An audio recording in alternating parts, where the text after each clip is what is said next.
a very warm welcome to this session, which is related to discussion of important questions for MRCG Part 1. Now, this is the second part. The first part of this webinar I had taken in first week of May. And all those who are attending this webinar, I can assure you that attending this is going to be extremely helpful for you because there are a lot of questions. I'll not say questions, I'll say a lot of themes which are repeated. So lots of themes which had come in the past exam, past papers, they are repeated in the next time. So if you go through all the recalls or all the important questions which I have discussed, it's going to be really useful. And there was a question on chat by Dr. Natasha, I think. And she had mentioned that I have taken this crash course on DigiNerve. So I'll just address it quickly now. And let me tell you, Dr. Natasha, that if you attend these webinars, there are also recordings of all previous webinars on your course portal. And in case you are unable to locate that, you can take help from the marketing team to locate where these past recordings are. And if you go through this in the last few days, I can assure you that you should be able to clear it this time. Okay, all the very best to you. And I think now let's start with the webinar. I will not say Dr. Priya is asking, does it cover question from Jan 24? We just take important themes. So some themes probably which were asked in Jan 24 have been addressed in this. I will not say that these are the past recalls. I'll say these are the past themes, the themes which we feel were asked in the last 24 January exam and we think could be repeated. Okay. So I think let's start with the webinar. If you have any questions, you can put it on the chat and I'll address it towards the end of the webinar. I also would encourage all of you to keep interacting, and as we go through each questions, I would encourage all of you to please write the answer on chat. If you have any queries, please do write it on the chat and I'll address it. Okay, so now let's begin. So question 1 is, what are the main benefits of mentioning the history of difficult forceps delivery and a macroscopic baby in medical records?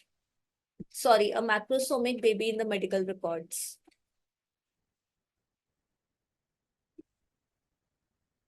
So A, it is for assessing maternal health risks during pregnancy. It helps the medical expert in decision making for future pregnancies and deliveries of the same patient. It provides data for research on birth complications and optimal delivery methods. Or D, it helps to identify the factors contributing to fetal distress. Or E, it assists in predicting the baby's weight accurately during subsequent pregnancies. So what do you think is the answer?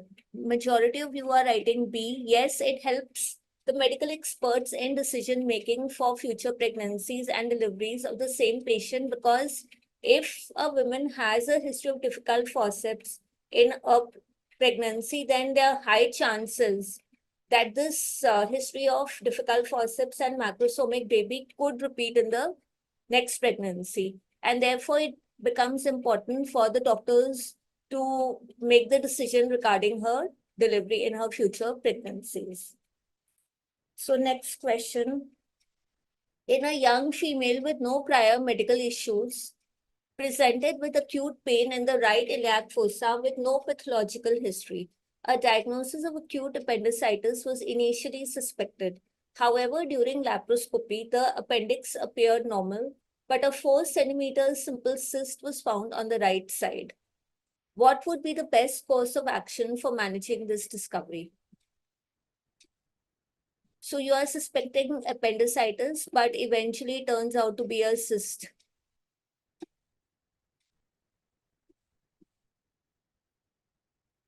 So what do you think should be the answer in this case? So an important aspect in MRCG exam is whether you know when to refer it to a specialist. Okay, so if you have to refer it to a medical specialist or to your surgeon or to a urologist, you should be well aware. And the vice versa also, that when should the gynecologist be involved, that also is equally important. So in this case, what needs to be done? The gynecologist needs to be informed, right? So you refer to the gynecologist for further evaluation and management because probably that cyst is arising from the ovaries and it is not acute appendicitis as was initially thought. So the next question, a 17-year-old girl presents at the hospital after giving birth. Upon examination, it is discovered that she had undergone female genital mutilation. As a healthcare provider, you are obligated to address the situation and ensure the safety and well-being of the patient. What is the most appropriate course of action in this case?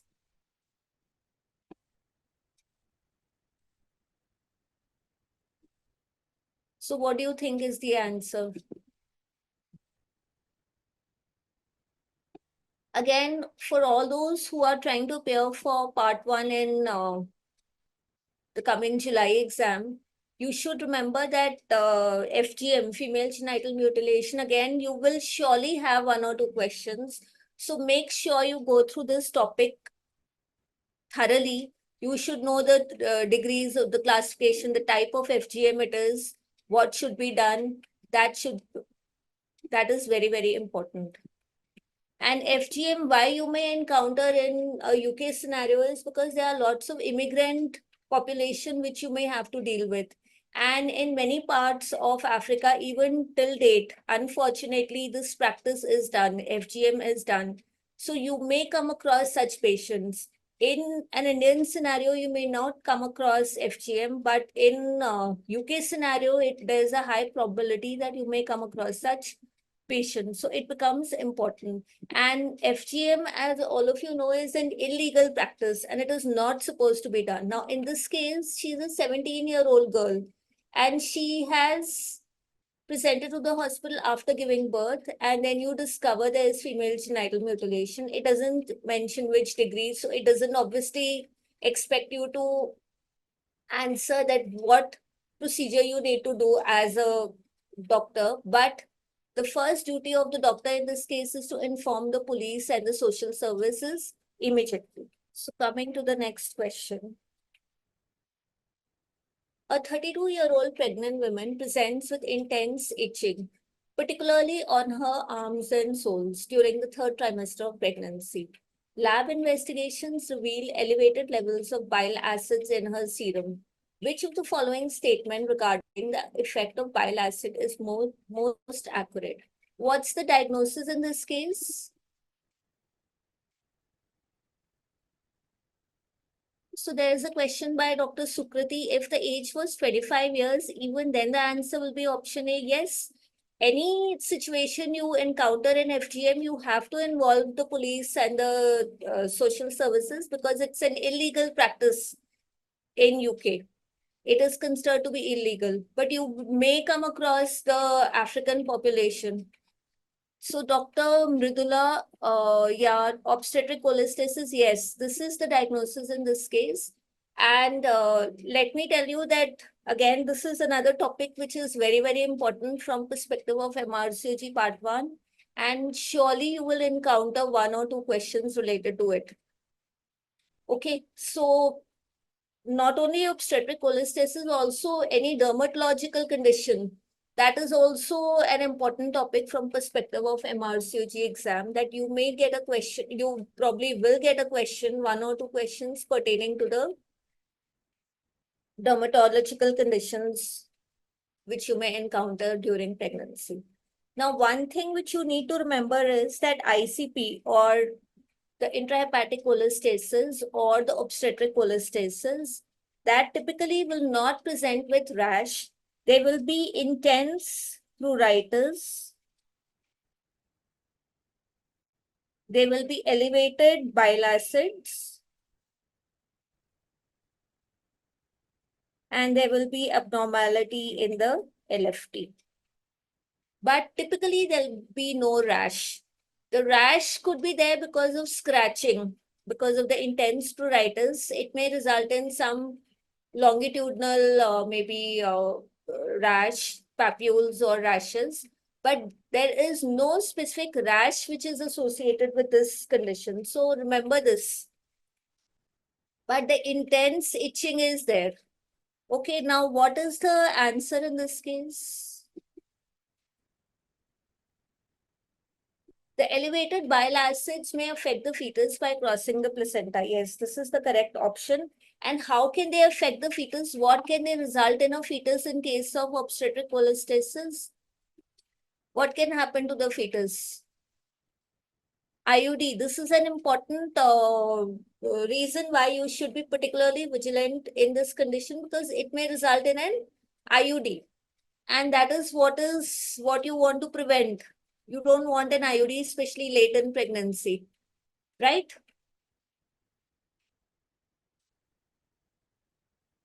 So coming to the next question, a pregnant woman in her first trimester visits her obstetrician with complaints indicative of UTI. The obstetrician considers the best treatment for her condition, taking into account the safety of medication during pregnancy. What would be the drug of choice for treating UTIs in this case? So UTI in pregnancy, another important topic.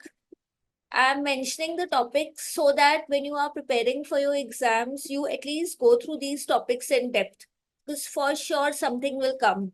It may not be the exact question, they may tweak it a little and the answer option may change. So please do read the question properly, because they have this habit of tweaking the question a little, and so the answer will change. They may change the person's age, or they may change the trimester of pregnancy in which she is presented, and so obviously the answer will change. So what's the answer in this case? Yes, nitrofurantoin, which is the best antibiotic, or the antibiotic of choice, which you must administer to the women during the first trimester. Now, suppose this question instead of first trimester would have been third trimester. Then would this answer, what would have been the answer? Somebody has also, yes, the answer would have been amoxicillin. Why not nitrofurantoin? And why not option C? You can give, yes, you can give amoxicillin or ceftriaxone. You're right, Dr. Mandeep. But why not option B or C? Nitrofurantoin may result in development of hemolytic anemia in the baby if administered during the third trimester. And trimethoprim sulfamethoxazole, the problem is it may result in kernicterus in the baby. So you're not supposed to give it. Okay. So now you see that there can be so many questions related to the same scenario. And you need to be very vigilant, and you need to read the question very, very carefully to understand what they want as an answer. And don't be dependent on the question which was asked maybe previously, because the answer could be a little different. The theme might be the same. It could be both. I am just giving you an example. So if probably if this option, this question would have been third trimester, they would have just given you only one of these, amoxicillin or ceftriaxone. They would not have given you both. Okay. So from which structure does the appendix of testis originate? So what is the appendix of testis? So appendix of testis is basically a vestigial organ which originates from the Mullerian ducts.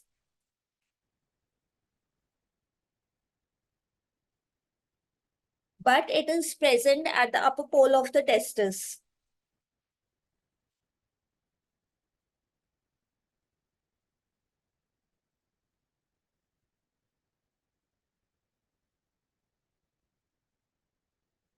And it is attached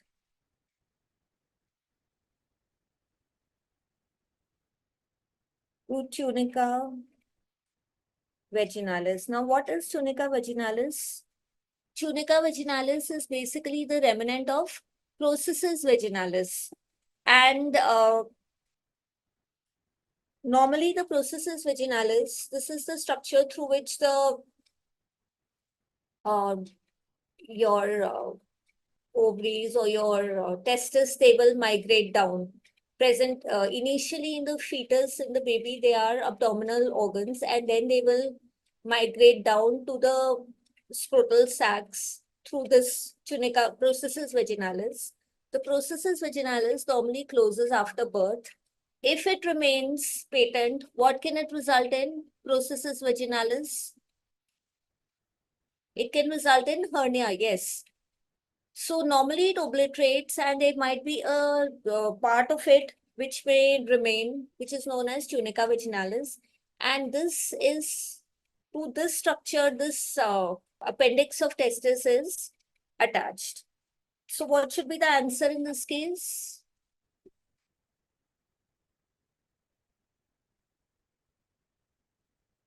So it is attached to tunica vaginalis. Now suppose instead of tunica vaginalis, the options had Mullerian ducts. That would have been the answer. This is what I'm trying to tell you.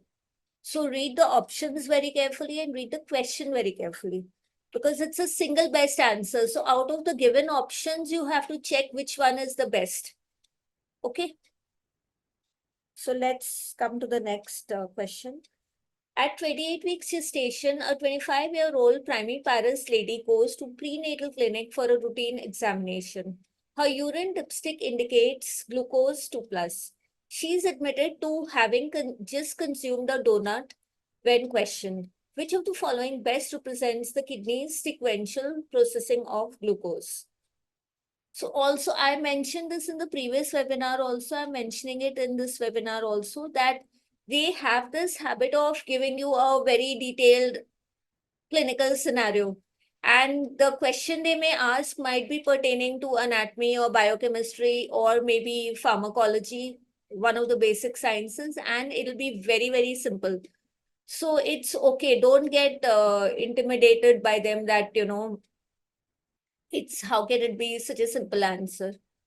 So coming back to the question, option A, yes, it is, but glucose is never secreted, right? So it is filtered, reabsorbed, and it is not secreted. So this should be the answer.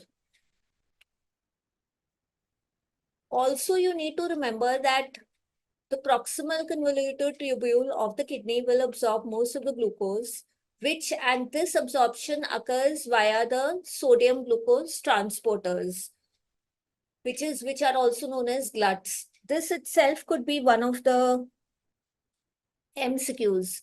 And again, when normally the kidneys have the capacity of filtering out the glucose and it will not appear in the urine. But if the blood glucose concentration, it rises more than 200 milligrams per deciliter, in that case, the kidneys, they may not be able to reabsorb everything which is filtered out. And as a result, some of the glucose may appear in the urine. And this is what happens in gestational diabetes or in diabetes mellitus. So again, this could also be one of the potential questions. Coming to the next question, a 21-year-old woman arrives at the emergency department reporting vaginal spotting and lower abdominal pain. A positive pregnancy test and a serum human chorionic gonadotropin level of 2,562 international units per liter indicate pregnancy.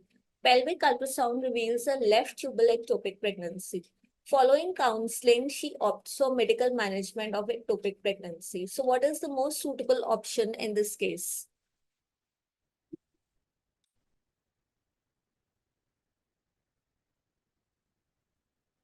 So yes, most of the audience is correctly answering. This is methotrexate 75 milligrams once. So especially when your HCG levels are greater than they are less than 3,000 international units per liter. In that case, you can go ahead with a single dose of methotrexate intramuscularly, 75 milligrams. In a specific case of recurrent pregnancy loss, in a specific case of recurrent pregnancy loss in a patient who has experienced multiple miscarriages, what phenomena is observed regarding the downregulation of human leukocyte antigen G or HLA-G?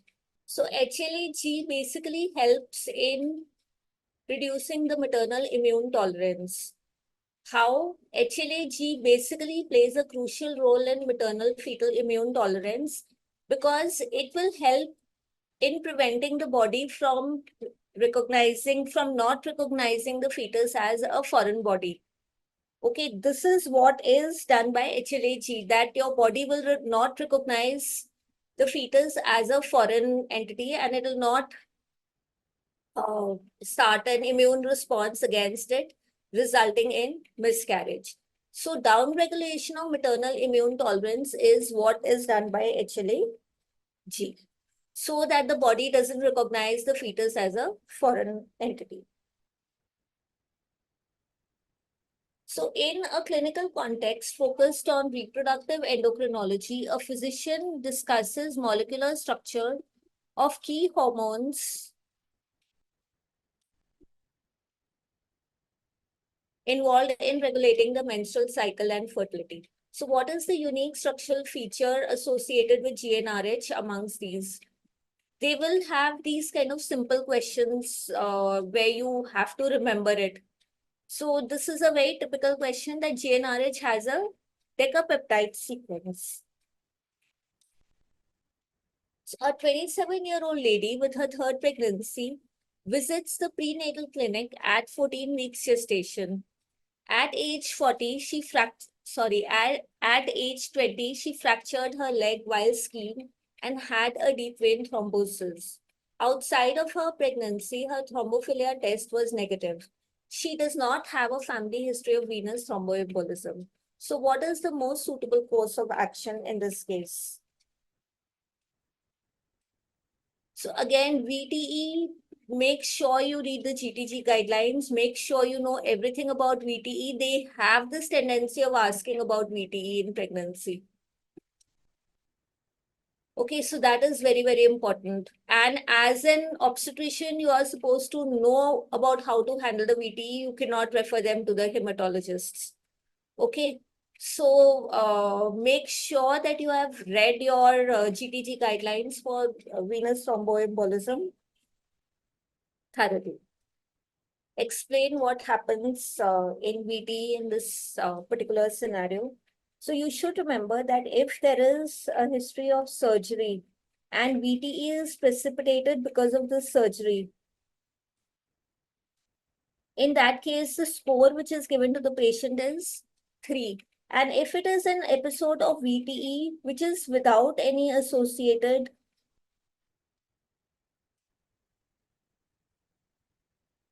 surgery, then the score which is given is 4. Okay, so in this case, if we come back to the question,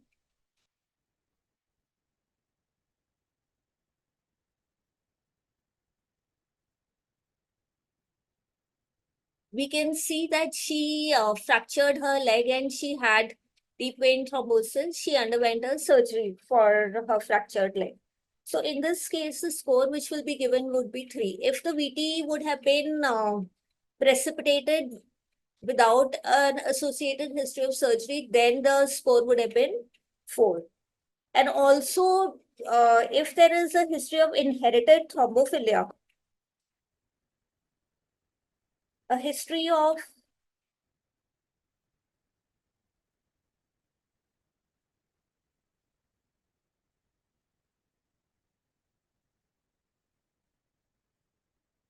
that is also given a score of 3. Okay, and if there is some associated comorbid condition, like maybe she has a history of diabetes or sickle cell anemia, that also will be given a score of 3. Now, remember this, please, that if she has a score of 4, then in this case, you should initiate her thromboprophylaxis as soon as possible, starting from her first trimester throughout the pregnancy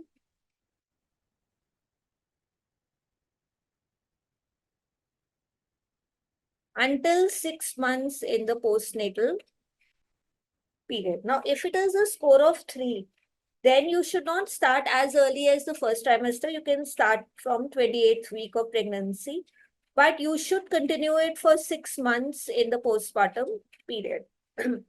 If it is a score of 2, then you should give her thromboprophylaxis at least for 10 days postnatally.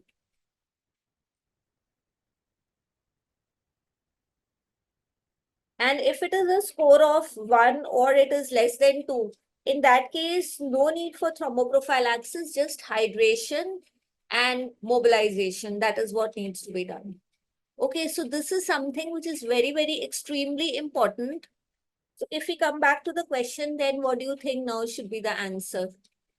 There's a question that is it to be given during delivery also? It will most likely overlap the delivery time also, because if you're giving it throughout the antenatal period when she goes into labor, probably she would be receiving some of it. So yes, it will overlap her delivery also. So I mentioned to you that if this would be what should be the score in this case? First, tell me that. Let's dissect the question bit by bit. What should be the score in this case? Just tell me that. Yes, score of 3. Everybody agrees with the score of 3. So if it is a score of 3, what should you do? You should start from 28 weeks until 6 weeks in the postpartum period. Right? Everybody agrees to that also. So now come to back to the question. And now tell me the answer. They have mentioned 6 weeks postnatally. So now tell me what should be the answer. Now you're understanding how they trick you with their questions. So because you have to choose the best option out of the given options. It cannot be 24 weeks because you should start from 28 weeks. So this option would not be correct. Okay, for the rest of the options, it is continued 6 weeks postnatally. This is correct. They haven't mentioned in it that you should start from 28 weeks onwards, but out of the given options, this is the best option which appears. Yes, now you got how they try to trick you with their questions. And this is exactly what MRCG part 1 is about. Just carefully read the question and don't think about, what was asked, because again, they tweak this a little